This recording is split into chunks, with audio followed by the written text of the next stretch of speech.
Bill first became involved in PC Users Group in 1992 when he joined the Oklahoma PC Users Group, now known as the Computer Club of Oklahoma City, to learn more about the computer he had just purchased.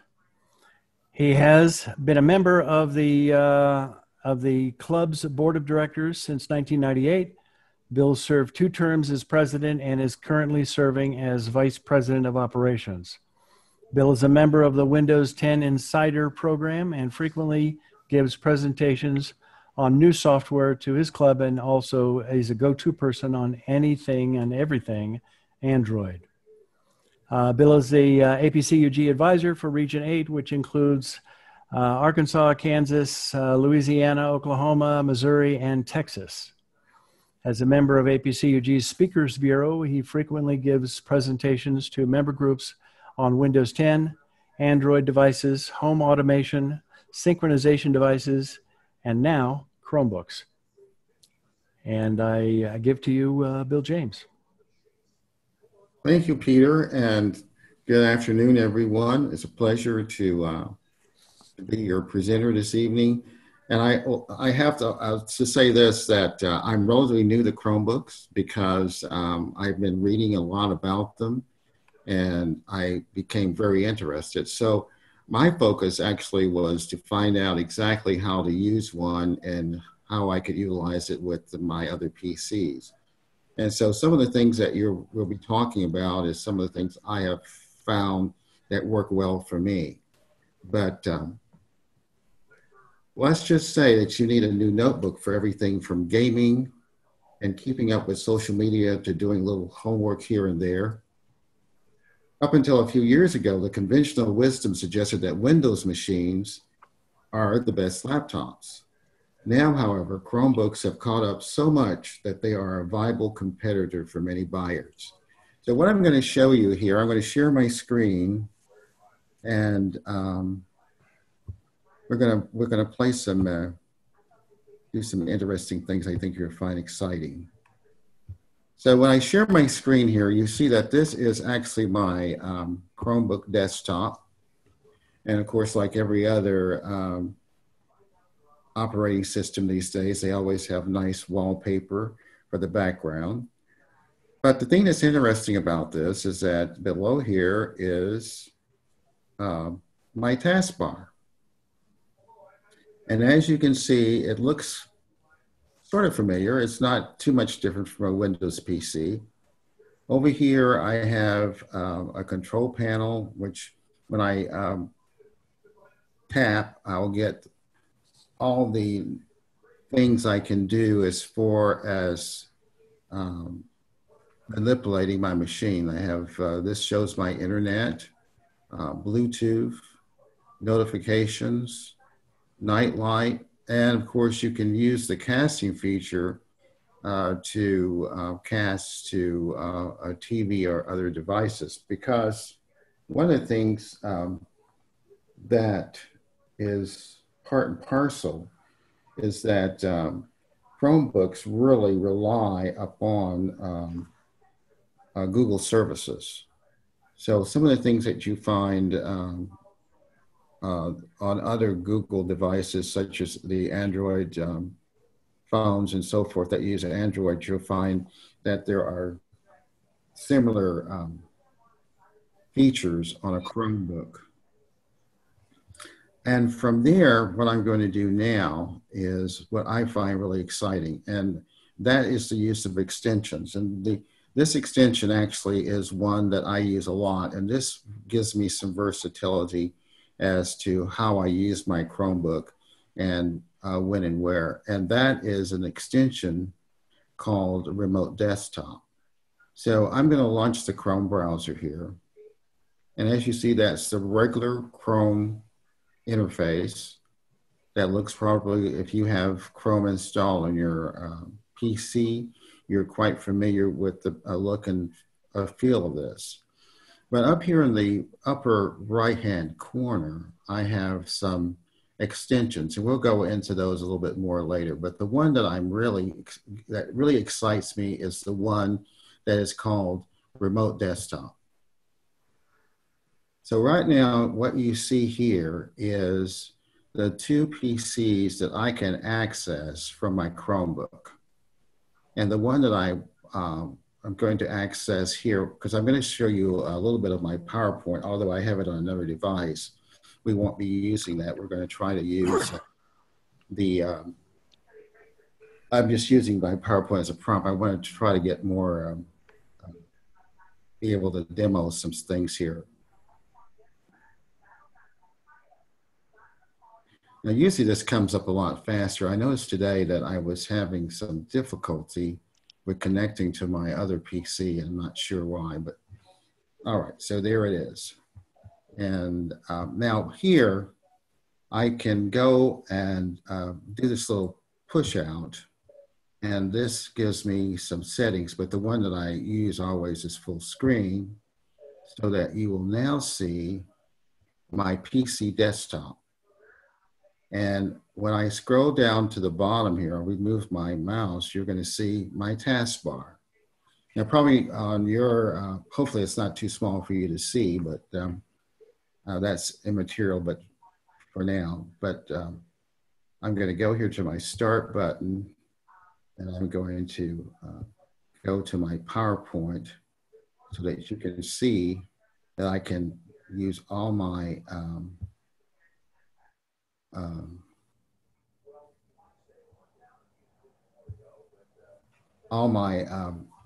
programs just like I was on my own PC. So here you see the PowerPoint presentation that I use for the VTC that I've also done a little bit of tweaks for our program tonight. So that's one of the things, that's an extension, a Chrome extension that you can use. And it's not necessarily that you can use it, that you have to use it on a Chromebook. It can be used on other devices as a Chrome extension. But I think that's really, that's really a fun application. So I'm going to get out of this and go back to our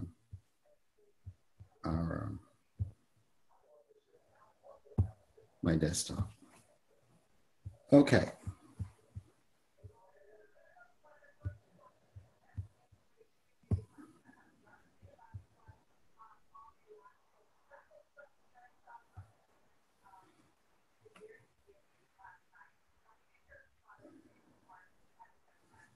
So one of the things about Chromebooks, they are primarily designed for use while connected to the internet and signed into a Google account.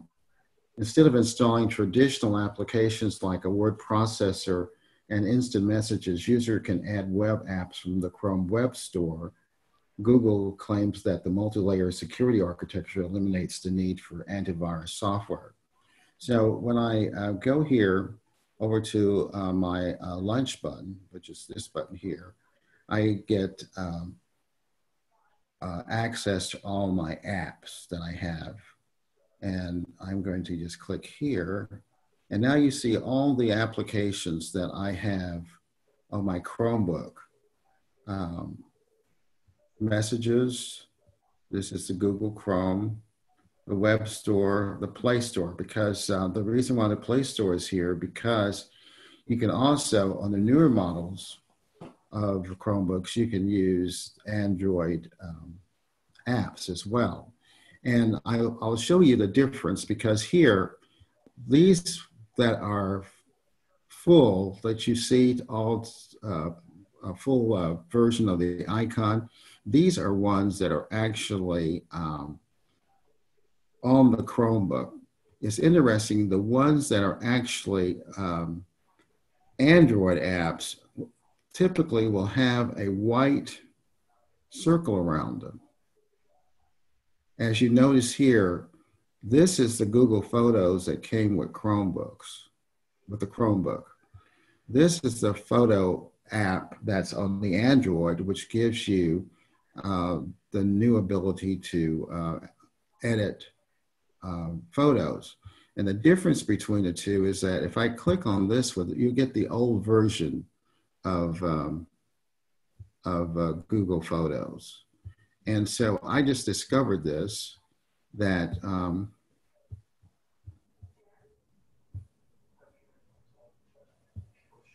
So I went out and downloaded the new version, which also loaded. And of course, it looks quite a bit different. It has the interface of the one that you see on the latest version of Google Photos. And why the old version is still on the Chromebook, that's a puzzle to me. I'm not sure why that is. But like most applications, there's multiple pages.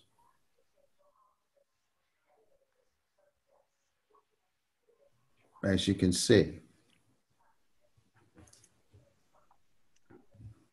So the things that are actually on the Chromebook out of the box, we'll go back here to the very beginning, will be Google Chrome, which is the browser, and it allows you to view the web pages and perform most tasks for you with Chromebook, because everything that you use on the Chromebook is going to be through a Chrome tab. So just keep that in mind, that each one of these tabs is going to be, like when I launched that remote desktop, it showed up as a tab. So if I do the Microsoft Office and I do, let's just say Word, you notice that it's loading in a tab. So keep that in mind, that's how the Chrome browser reacts to any of the applications that you're going to be using. There's also a file app that allows you to be able to browse all the files that you have on your Chromebook. So this sort of acts as a file manager, like in Windows. So you can get to your various files that you have actually either loaded physically on the machine. There's going to be very few of those, but there could be possibly some. But those are going to be some of your downloads as well. So just kind of keep that in mind. This app allows you to manage your files on your Chromebook, your Google Drive account, and any external media that you might have plugged in. Of course, we have Google Docs. We have a very feature-rich program, and let's look at those here. Let's see, Google Docs. So here is Google Docs, and this would be our word processor. And if you prefer to use that, I have a subscription to Office 365, so that's the reason why I also use Microsoft Word and the rest of the Office suite. You have Google Drawings, Google Sheets, and which is the spreadsheet.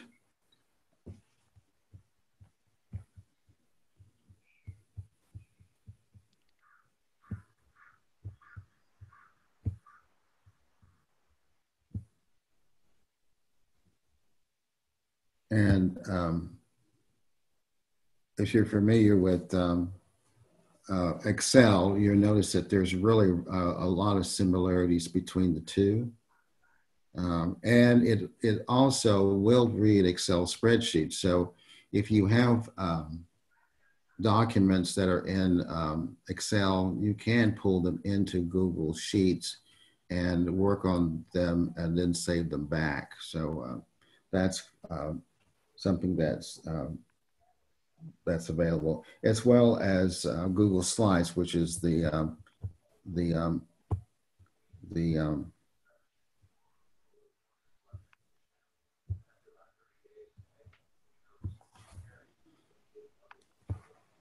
which is the same as PowerPoint. There's Forms, My Maps, the Web Store, the Play Store. Now, the difference between the Web Store is the area where you will download all the applications for your Chromebook. And it has quite extensive library, and it is different from the web store. It is different from the Google Play Store, because the Google Play Store is where you will download the Android apps. So between the two, you should be able to find quite a bit of apologize for that. Saying the G word kicked off my Google Mini. But the Play Store will allow you to download the Android apps. And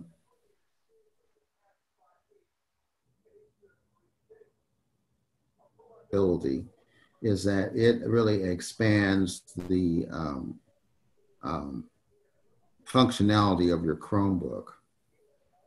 Because while the Chrome OS already runs Chrome browser extensions, web apps, and Chrome apps, the addition of the millions of Android apps has dramatically increased the platform's value. So most modern Chromebooks come with Google Play Store out of the box, which allows you to quickly install most of your favorite applications.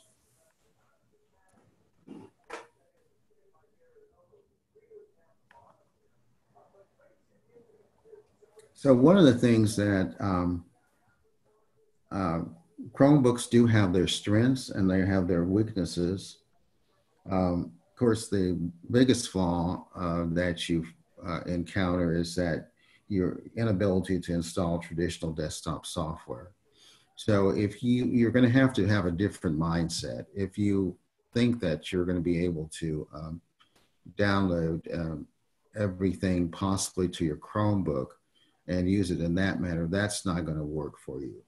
So the alternative, like I mentioned earlier, is to go in and download the extension that allows you to get to another laptop that has PC software on it, where you can use a Microsoft Office or Adobe Photoshop or whatever you can. I'm sorry, not you can, but whatever you want. And in that way, your Chromebook will be able to run those programs remotely. And I think that's a plus, because one of the things that's really neat about a Chromebook is very lightweight and you can carry it very easily. It's very portable. The one I have here is a 13-inch screen, which I find perfectly adequate for my needs.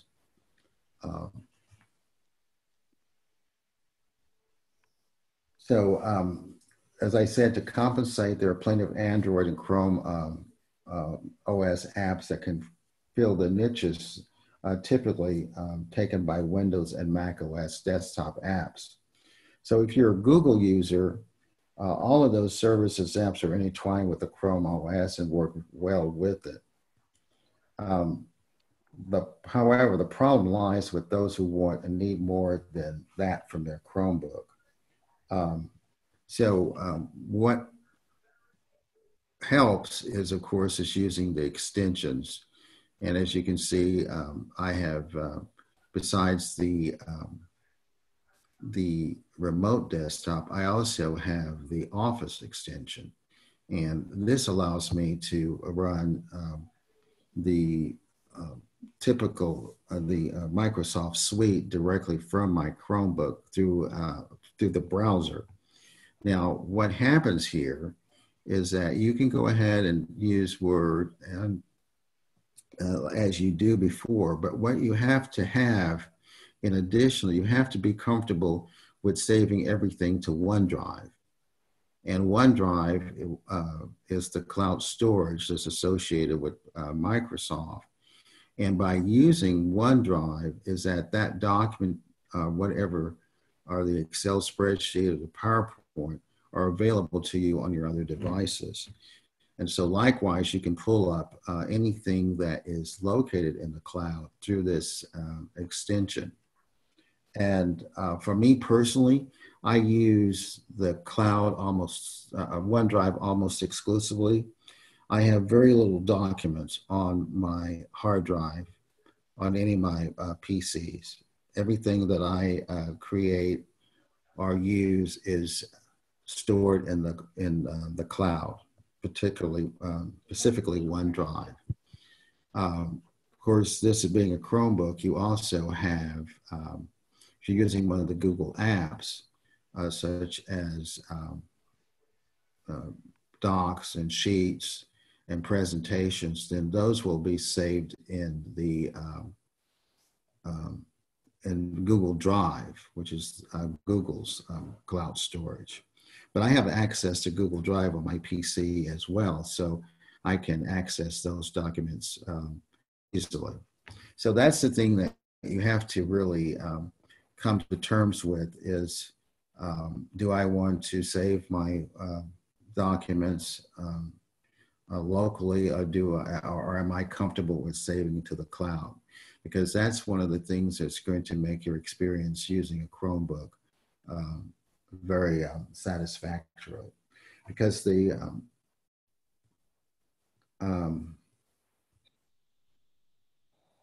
so just keep in mind that a Chromebook was never intended to run desktop software.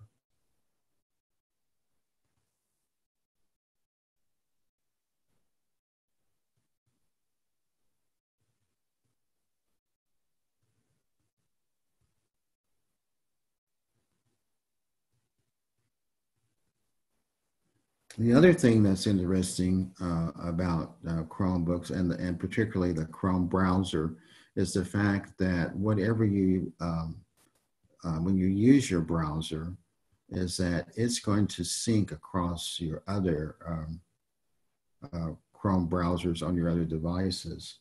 And they have something they call a real-time tab sync. And what it does, it keeps the same tabs on all your machines. So when you bring up the Chrome browser, you can always get to whatever you were doing on another machine. You can also, you can access that without having to fumble around finding whatever tab you were, whatever website you were looking for. And that's this little extension here. It's called the real-time tab. And as you can see, you can save tabs, you can restore tabs, and of course it syncs everything with all your Chrome browsers, whether it's on your PC or your Mac or your laptops or tablets. So that's a really worthwhile extension in my opinion.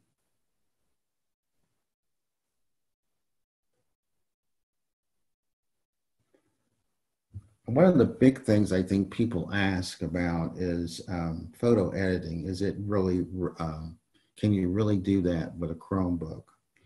Or can I use Photoshop? Well, the answer to that, of course, is no. But that doesn't mean you can't do photo editing. And that really, the key here is knowing when you need Photoshop versus when you just need something to edit photos. There are really powerful tools available for Chromebooks. Perhaps not quite as powerful as Photoshop, but they get pretty close for most uses. There's one that was, which I don't have installed on my machine, but there's a very nice photo editing that doesn't really require, editor that doesn't really require an insane amount of horsepower. And that's an app called Pixar. And there is a free version as well as a paid version. And it allows you to do quite a bit of editing. And then of course you can use Google Photos if you download the latest version of Photos. And this gives you some editing capabilities that you have that has been probably demonstrated quite a bit. But you can use this as a means of editing your photos that you take with your phone.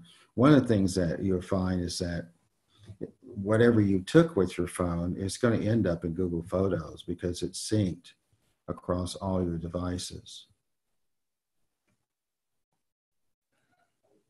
And if you want to retouch a photo, there's another app out called Polar, and it's great for all kinds of tweaks. The interface is a little bit different from what you might want to expect from a photo editor, but one of the things that makes it really good is very intuitive and easy to use. I wish I would have gotten that installed. There is, it used to be a free version, but now there's one flat fee. It's by subscription. It's $23.99 a year or $249 a month. But from what I've read, it's very well worth the very well worth it.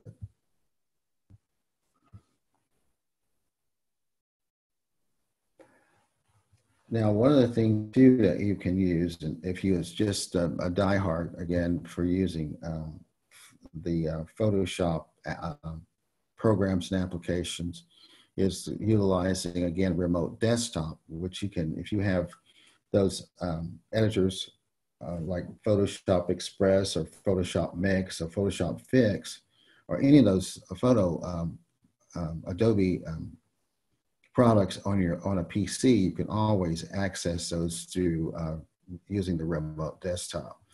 In my opinion, remote desktop is going to be probably your most used extension, and it will probably give you the most flexibility with your Chromebook. Of course, there's nothing like being able to watch movies. You can download the Google Play Movies, which is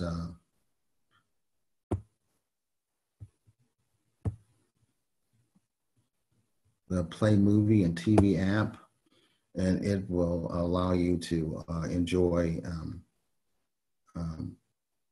these programs. And now it even has HBO Max. So these are available, and that's really part of the, that comes standard with your Chromebook. And of course you can watch TV. There's free, rent, and buy.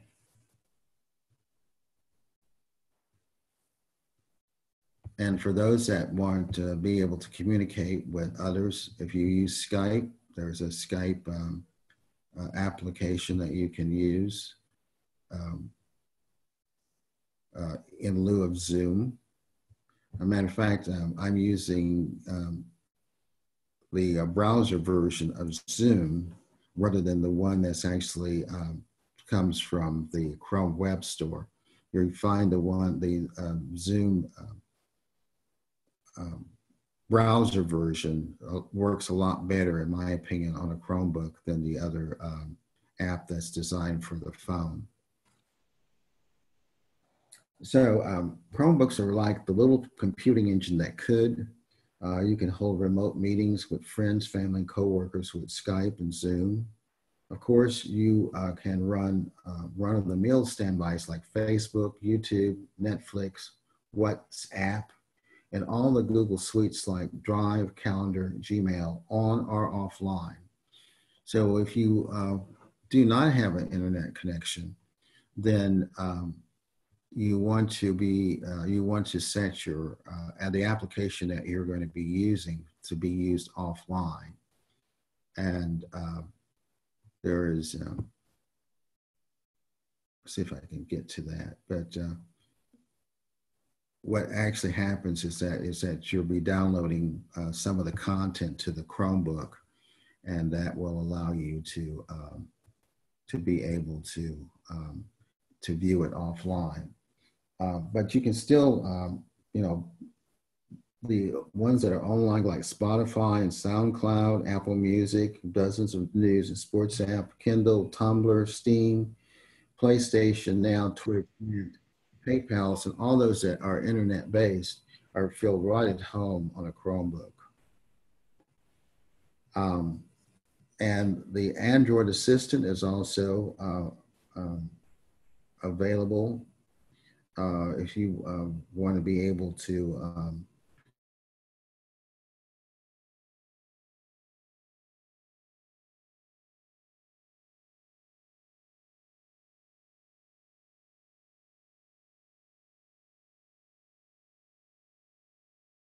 so if I was to do this,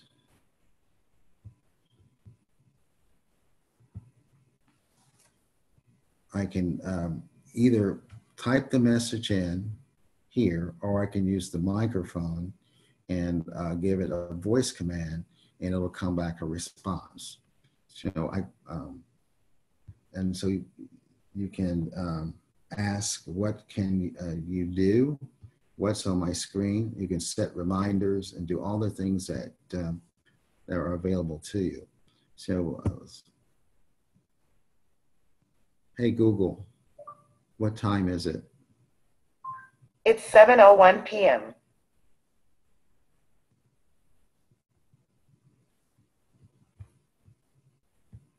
Hey Google, what time is sunset? Today, sunset is at 8:05 p.m. Hey Google, what's the longest day of the year? According to Wikipedia, the summer solstice, also known as estival solstice or midsummer, occurs when one of the Earth's poles has its maximum tilt toward the sun. It happens twice yearly, once in each hemisphere. My other device answered that question. But anyway, I think you get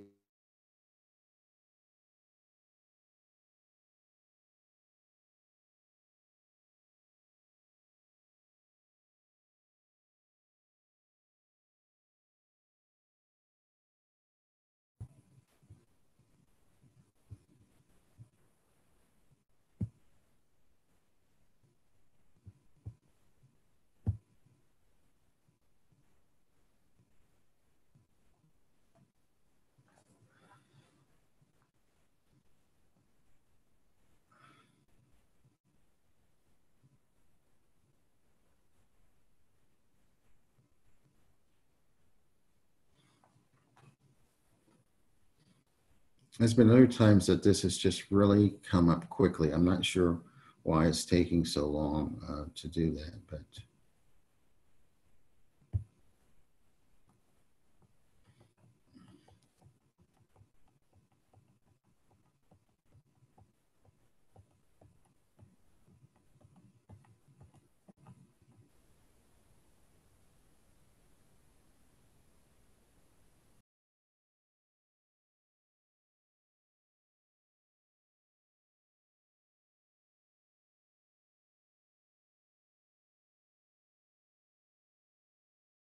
I'm not really much of a shortcut person, but they're divided like into 6 categories. And so you can, there's a complete list of all of them, where you can really utilize those. You can quickly get to one place or another. And like Windows, you can also split screens. Simply swipe either down or across, or use a trackpad. So you can have multiple screens, as you see in this example, where this is the browser, and here's the file app, and this is the store, and this is the settings. So those are all possible to do on a Chromebook. You also can have virtual desktops like Windows and Mac OS. Chromebooks have a native ability to create new virtual desktops. And to be able to do that is just to shift and search simultaneously, and that happens. It's interesting about Chromebook too, is that the keyboard is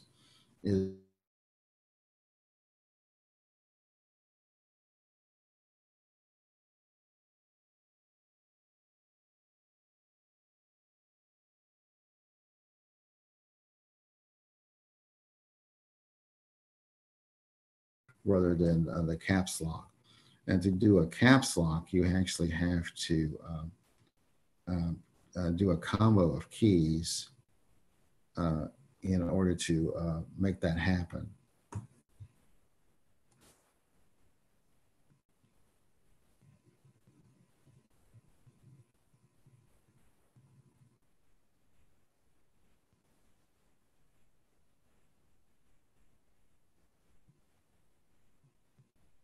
There are no function keys per se. Along the top of the keyboard, you have things like a volume control, which raise volume and lower volume. A couple other things that allow you to navigate left and right of the screen.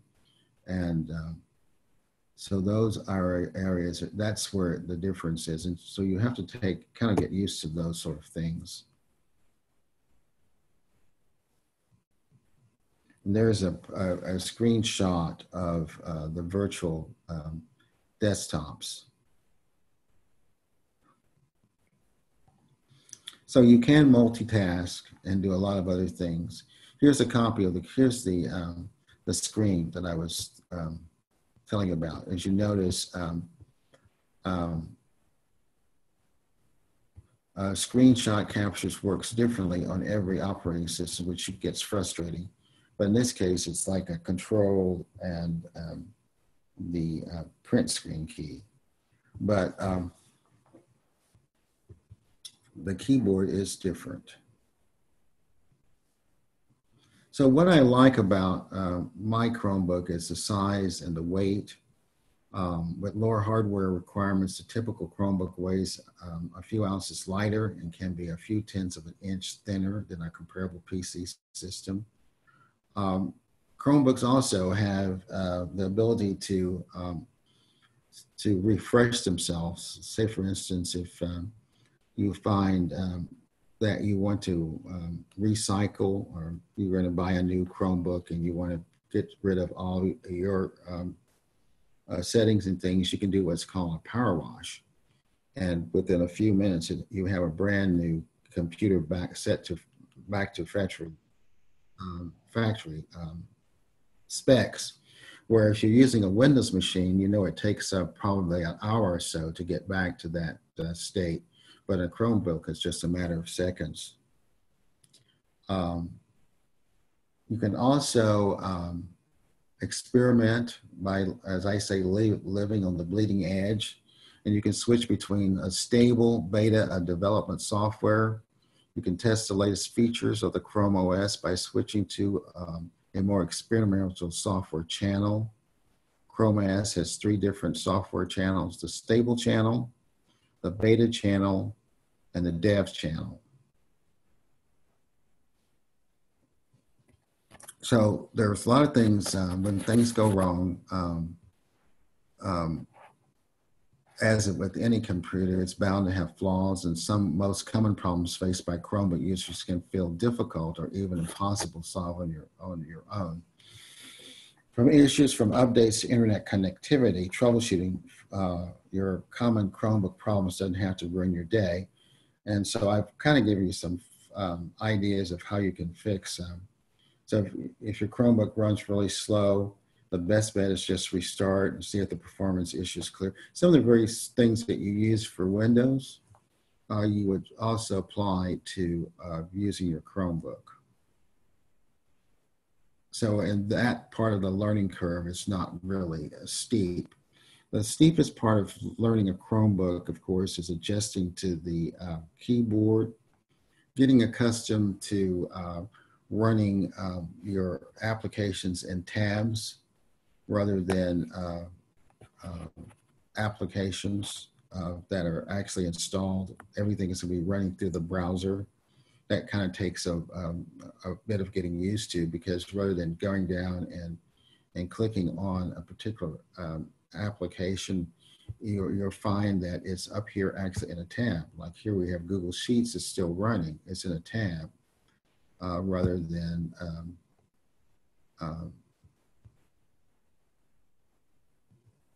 such as my Lenovo desktop is also running in a tab. So that's kind of the things that you really have to get used to continue with, is that this is going to be how you navigate through your various applications, particularly if you're multitasking. So here I got my Google Sheets, it's running in a tab, and I want to go back to my desktop, it's also running in a tab.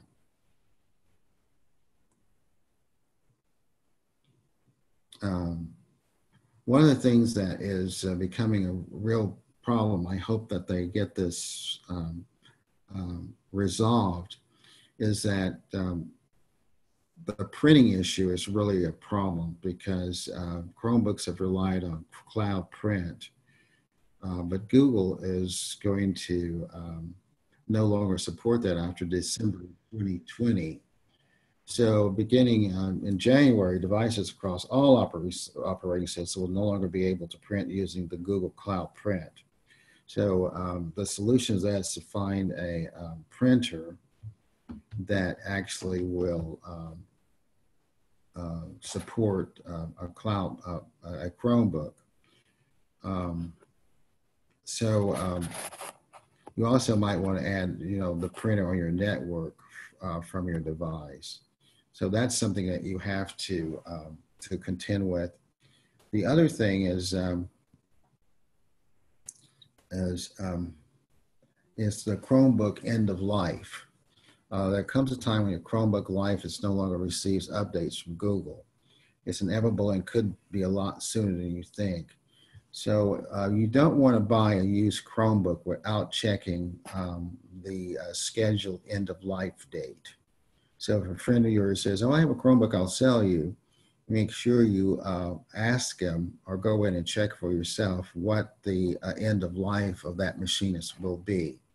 And it has nothing to do with when they actually purchased it. If they said, "I bought this last year," but it has to do with when actually the machine was manufactured.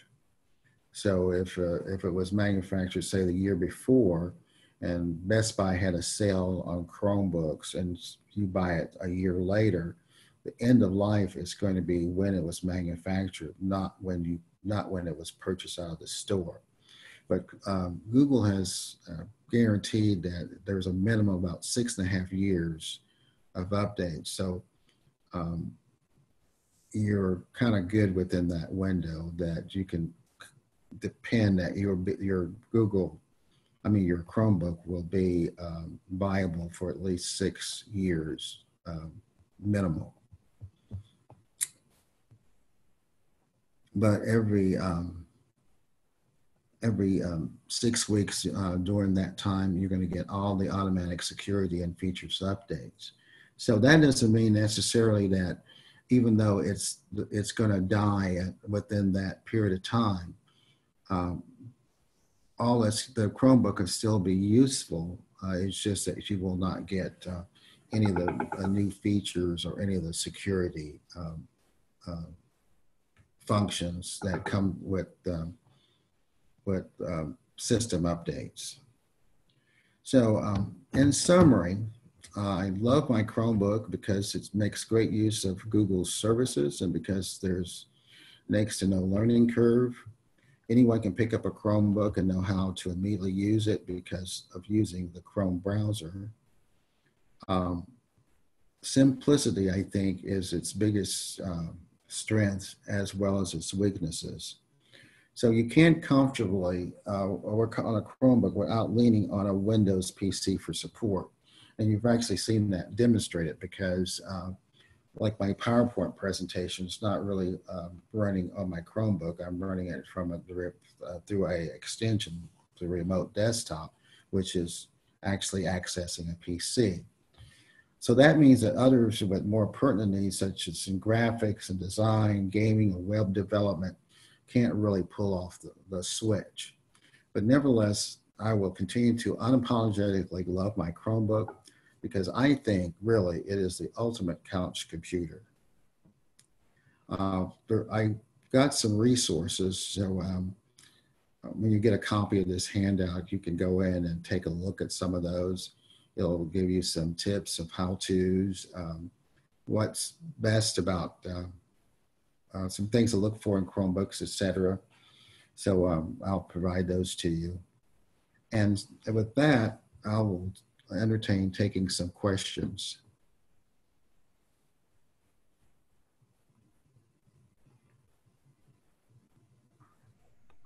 I will stop sharing my screen. Okay. Peter, I hope that's kind of what you were looking for. Yeah. Can you hear me, by the way? I just turned my, can you hear me? Yes. Okay, good. Because I have a bad connection here with my headset sometimes. The question that I told you that I would be asking you is what features would you prefer in what order? Obviously, the price goes up as you get into a 2-in-1. Exactly. And that sort of thing. I have to confess that I really splurged on my Chromebook. This is really not a typical one that most people would buy, but it has a Core i5 processor. It has a touchscreen. It has a OLED display. It sort of has all the whistles and bells. But you can get a fairly decent Chromebook for in the $200 and $300 range, actually less than that. But I would, the thing I think I would really focus on is a touch screen. I would also get one that has at least two 56 megs of memory. They go up to, I think this one has 512, but you don't really need that amount because most of the stuff you're going to be doing is storing stuff in the cloud. At least that's been my my situation. Lighted keyboard would be another one. I have a 13-inch screen. They do come up larger than that. I think HP has one that's a 17-inch, but what I was looking for was lightweight, portability, and those kinds of things. So I got the smaller screen. Have you seen any keyboards with the keypad on the right, the numbered keypad on the right side? I have not. Not on a Chromebook. I have somebody asking for one of those. That's why I'm saying. Yeah, the keyboards are fairly standard, and that one that I showed you in the picture is the one that they're offering. But I would say that is possible to buy one of those. I think Apple makes one that you can that's USB on their MacBooks. Okay, all right. I think so anything USB then would work, right? Yeah, anything that's USB would work. That's one of the things about Chromebooks is they'd love to have attachments hanging off of them. So you could get one of those USB keypads. About how many USB plugs or jacks do you expect? On this one, there is actually there's not any. There are USB-C ports that you plug into. Some of them, I think, actually have the regular full-size USB plugs, but this one has just the mini ones. But what I would, in this case, what I would do would get one that's kind of a hub and plug it into the main, into one of these USB-C ports, and then I'd have the standard USB plugs hanging off of it. About what kind of memory? We have a question here? I have a question. What kind of resolution do they have on the screen? Are they all the same? No, this one right here has a OLED display. So I'm trying to think exactly what it is.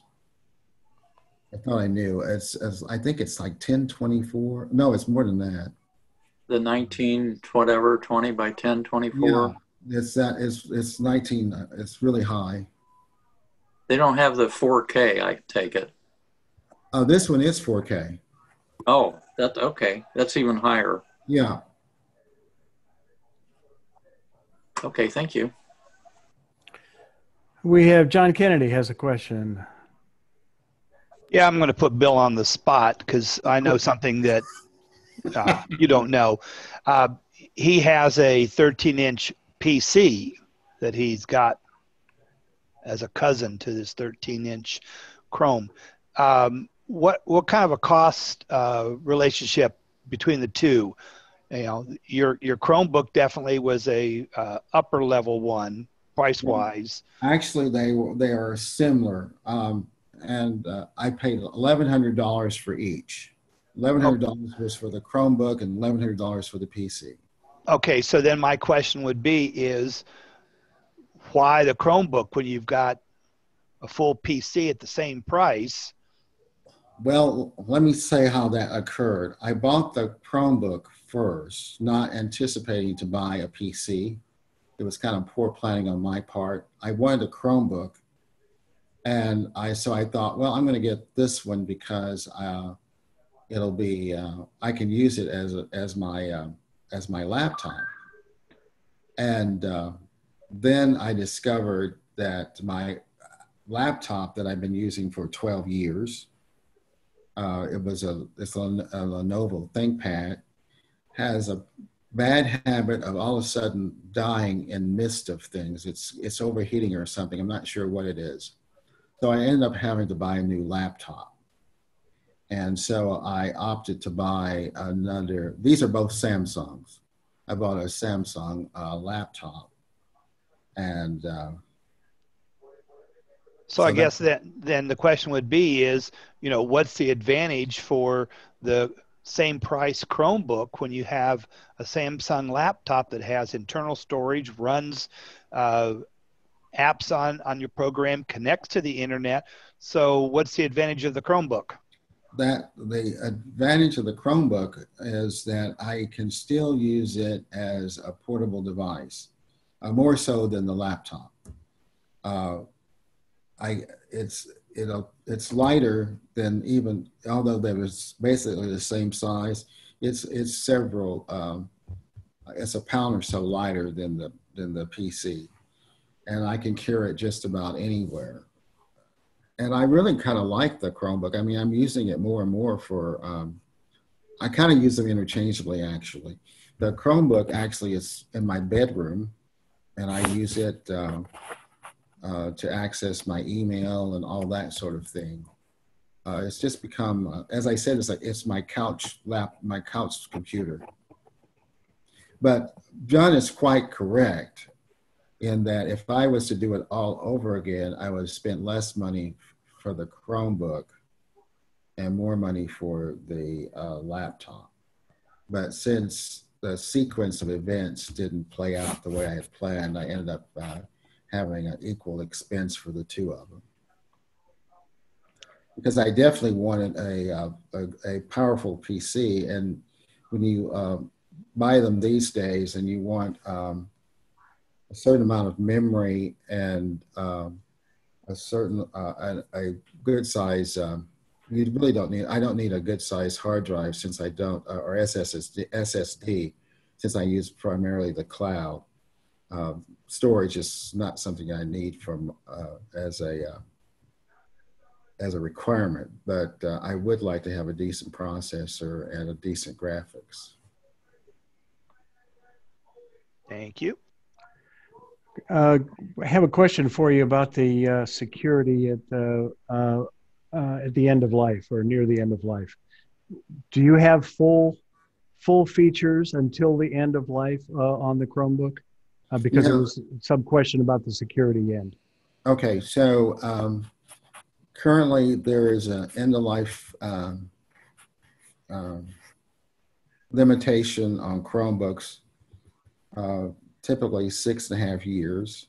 And up to that point, you'll get all the updates, which would be the latest software and up-to-date security. Although there's not really a whole lot, there's not an antivirus that I'm aware of designed for a Chromebook yet, because you get, every time you open the lid, you get a new fresh copy of the OS. Um, so, but up to that point, you'll be secure. The only thing that will happen at the end of life is that you will not be getting the updates. So you'll be stuck with whatever operating system, whatever version of the operating system is at the time. Okay. And that may or may not. But what I was cautioning everyone about, if you go out and buy a used one, you want to make sure you check when the end of life of that device happens to be. You don't want to, I mean, if you're going to be playing around with it, you don't want to have something that's going to be out of date in 6 or 8 months, or a year for that matter. Bill, we don't usually talk about hacking, but never talk about the dark web at DMA. But I'm not asking you to tell us, but has anybody heard of any hack around the end of life dates?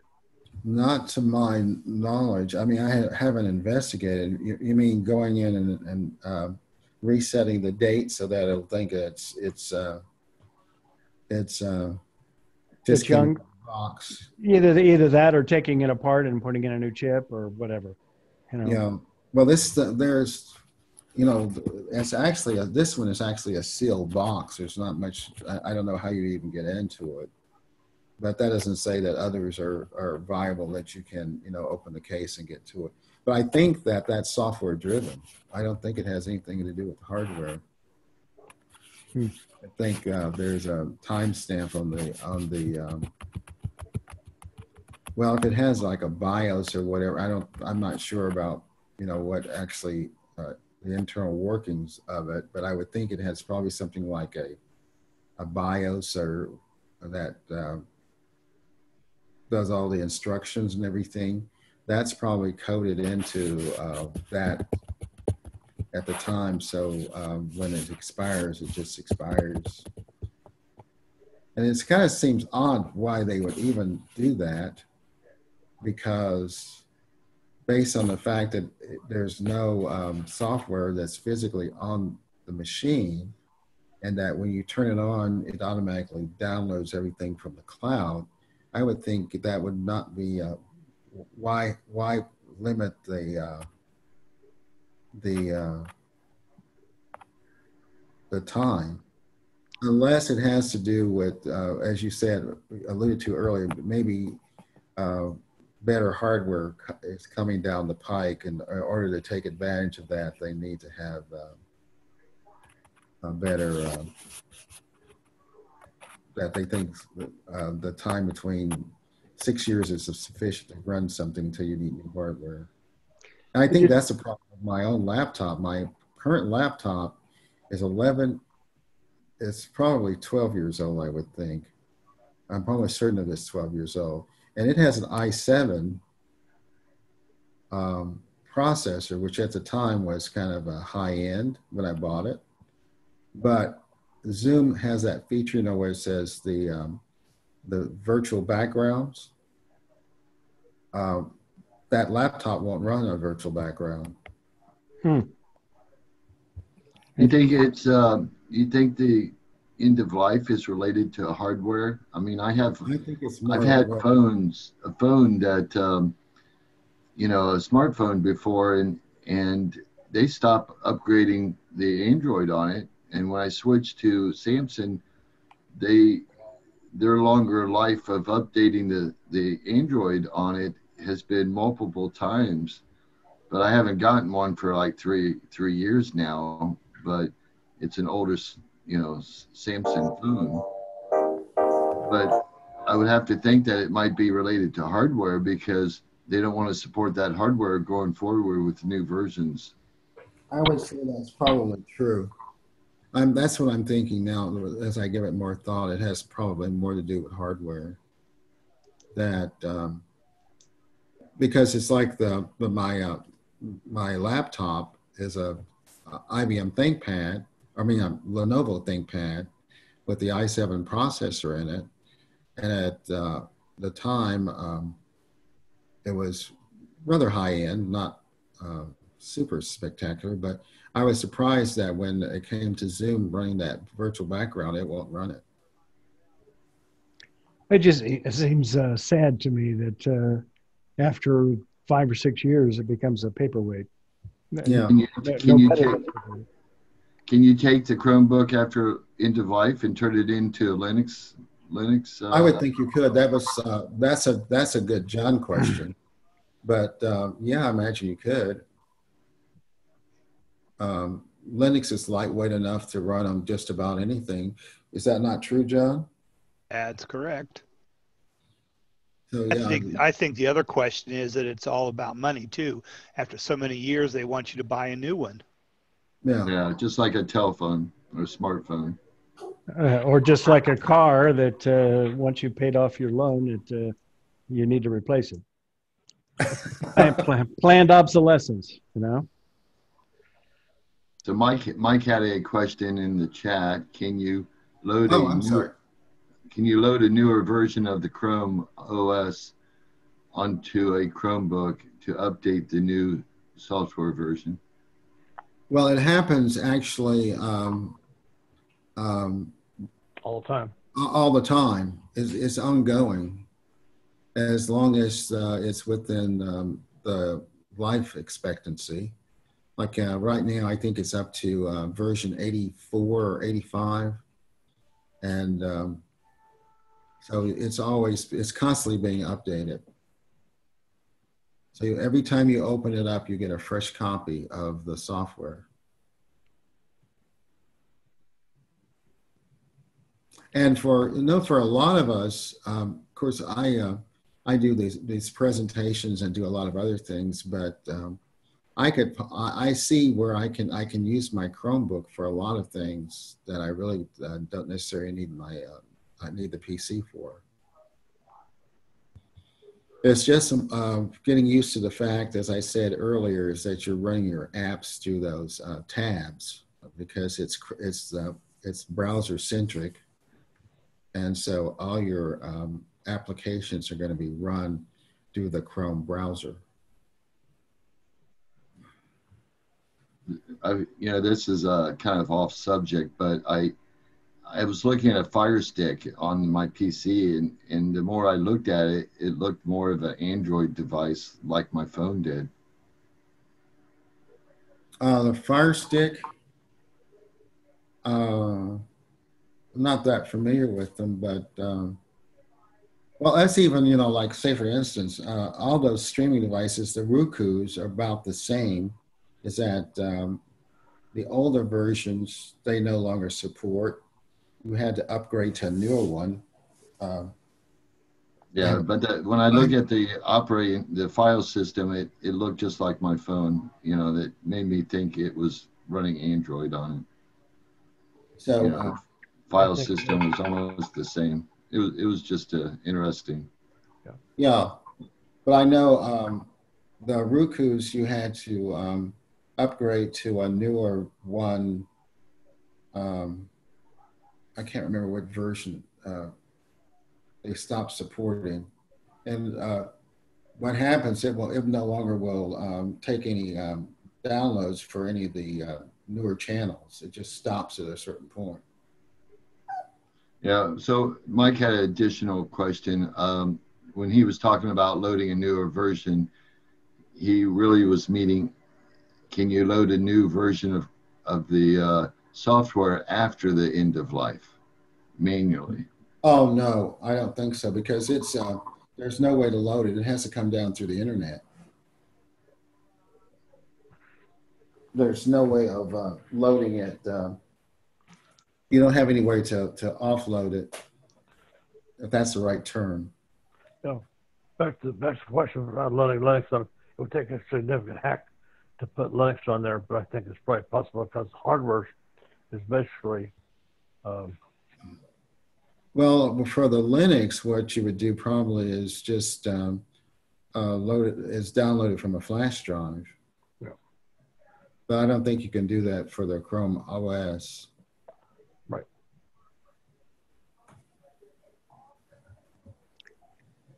Any other questions? Any other ideas about Chromebooks? Well, I hope I gave you a good overview. I mean, like I said, I'm fairly new, and I've really been excited about some of the things I found and how I've been using it for my daily activities. Um, and I'm sure there's lots more to come. One of the big things I think we're facing with Chromebooks right now is the print issue. And hopefully that'll get worked out, because that can be a problem for people that want to print documents. That's going to all end very soon. And I have not seen any solutions coming other than those workarounds that I mentioned in the presentation. This question's for John or you, Bill. Have either of you, and both of you being APCUG reps, have either of you heard of any Chromebook exclusive user groups or Chromebook SIGs yet? No, but I know that Ron Brown and Huey Potlock are going to be doing a workshop beginning in September, and it's going to go, I guess, for the foreseeable future. You have to register for it. I don't have the information at hand, but that's going to be going. I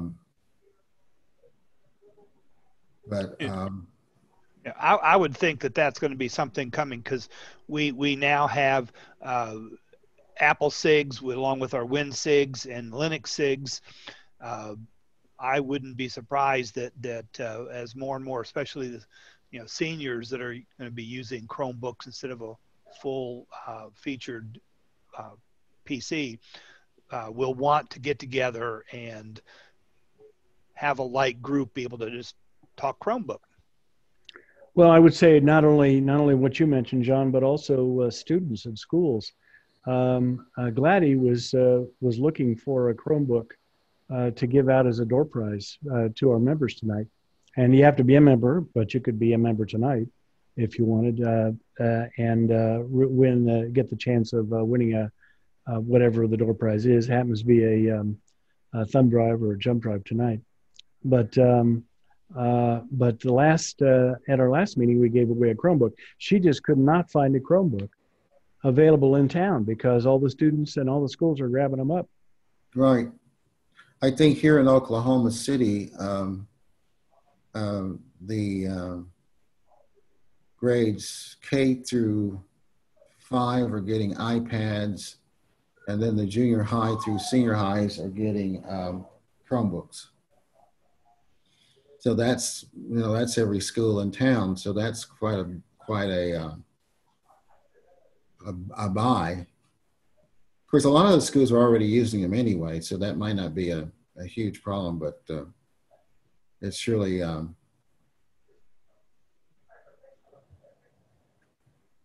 issue. But you can find them at all price points. And